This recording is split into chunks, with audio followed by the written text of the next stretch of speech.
Hello Year 5 Green Group and welcome to your Tuesday maths lesson. Today we're going to look at dividing with remainders as an activity. Let's get ready to warm our brains up. I'd like you to try these 3 questions. I'll read them out to you and then I'd like you to have a go. Number 1, circle the multiples of 5. That means which numbers here would appear in your 5 times table. What do you know about numbers in your 5 times table? What do they end in? Can you find numbers there?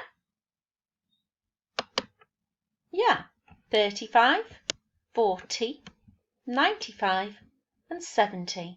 Let's try number 2. Here are 15 cubes all together.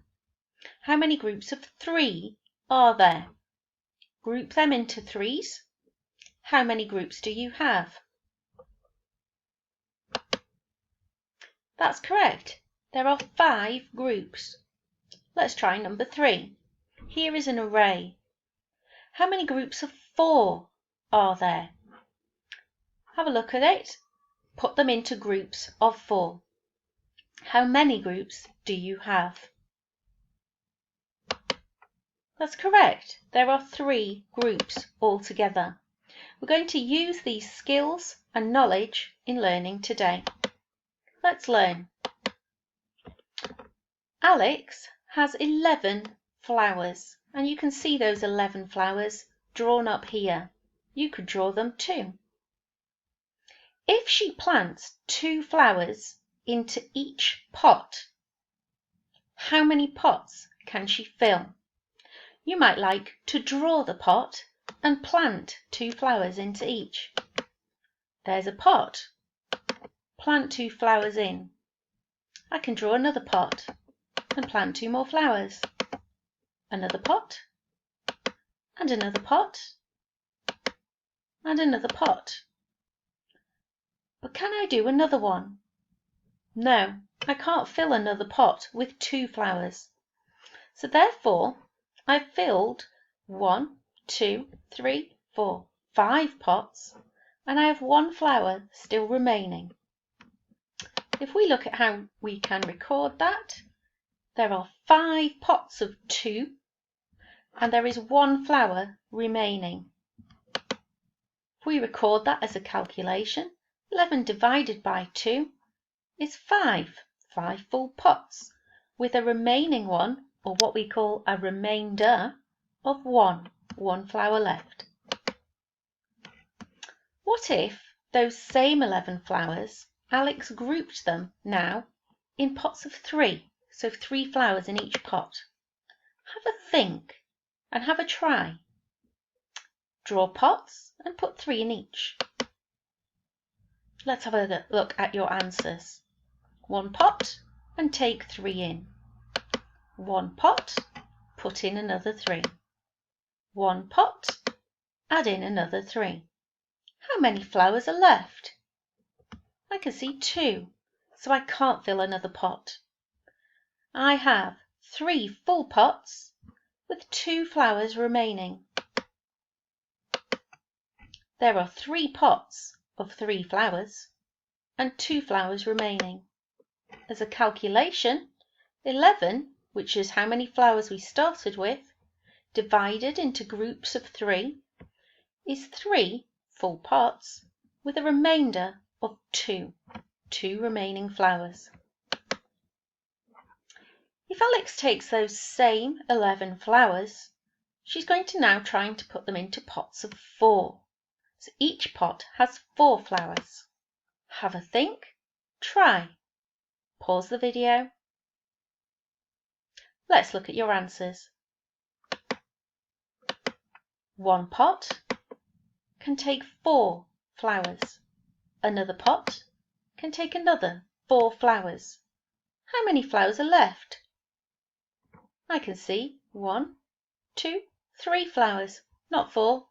I can't make another pot. So she will fill 2 full pots and there will be 3 remaining flowers. There are 2 pots of 4 and 3 flowers remaining. We would record that as 11 flowers that we started with, divide it by the 4 that we put them into groups of, and there are 2 full pots with the remaining 3 flowers. Let's look at a new question. Here's Dora. She's got 13 counters all together. You can count them if you like to check. She arranges her counters into equal groups, so each group must be the same size. How could she arrange these counters? I want you to pause the video and have a think. Try organising the counters, 13 counters, into different sized groups. You could try moving them first into groups of 2, see how many you have, and what's left. You could try it in 3 and try it in 4. Keep trying. You must have something remaining. Record this. Let's have a look. We could group them into 2s. So here we can see that we would have 1 group, 2 groups, 3, 4, 5, 6 groups of 2 with 1 counter remaining. 6 groups of 2 and 1 remaining. We would record that as the 13 counters we started with, divided into groups of 2. We have 6 groups of 2 with a remainder of 1. We could also group the counters in groups of 3.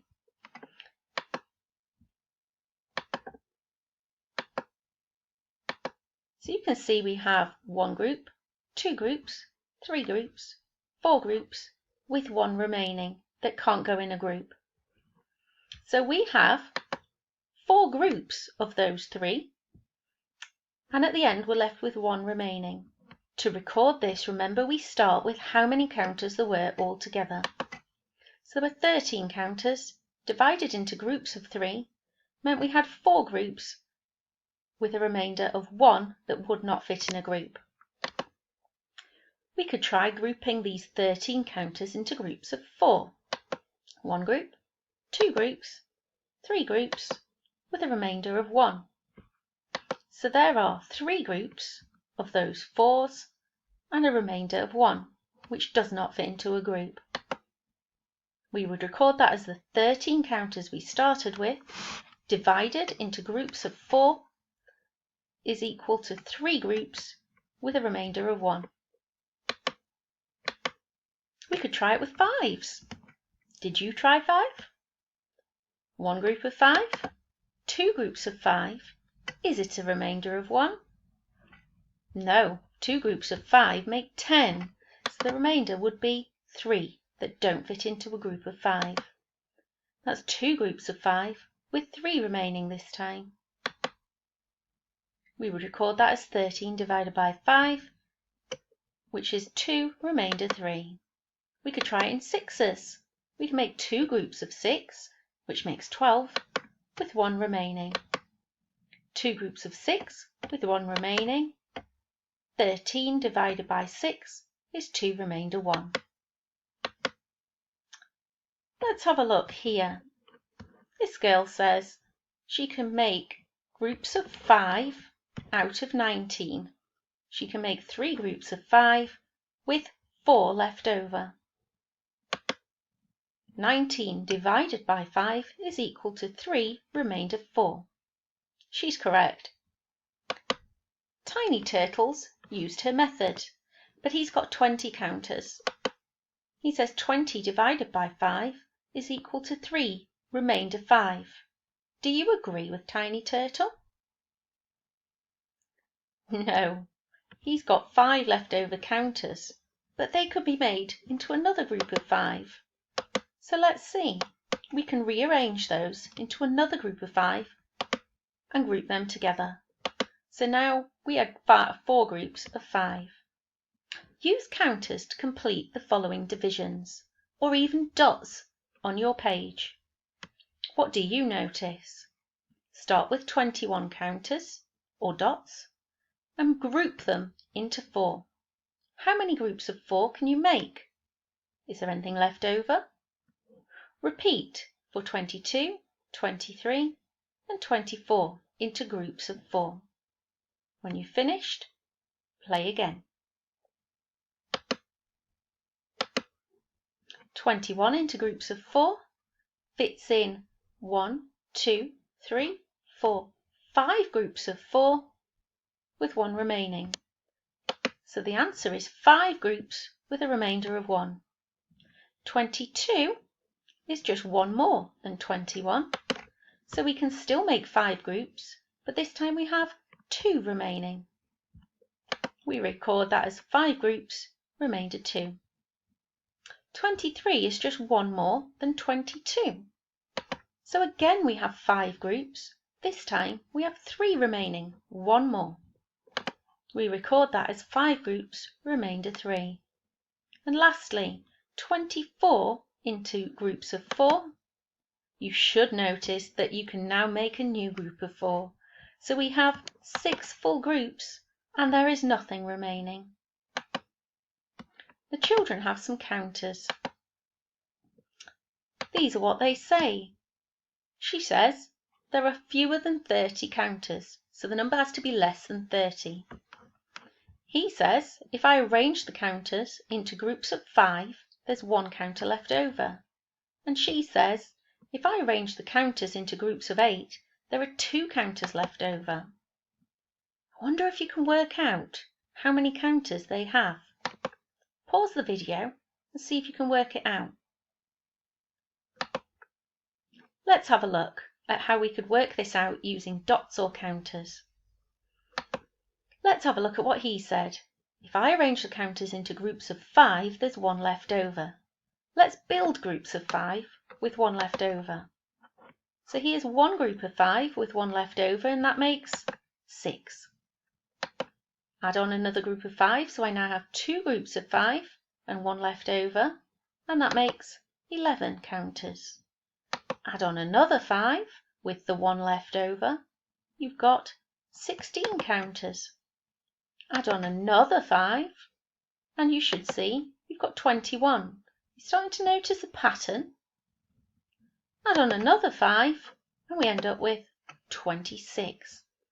If I added on another 5, it would take me to 31, and that's not fewer than 30 counters. So I'm going to stop there from that clue. Let's have a look at Eva's clue. If I arrange the counters into groups of 8, there'll be 2 left over. Let's build it. A group of 8 with 2 left over. How many's that? Yes, it's 10. Add on another group of 8. There's still 2 left over. That makes 18. Add on another group of 8.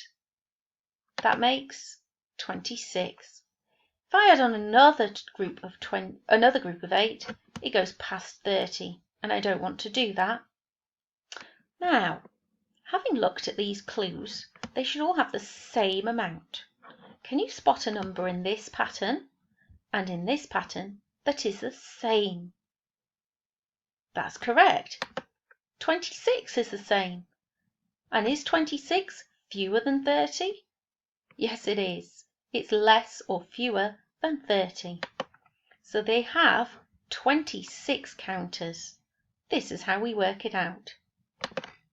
I wonder if you could create your own puzzle like this. Enjoy, and we'll see you again tomorrow.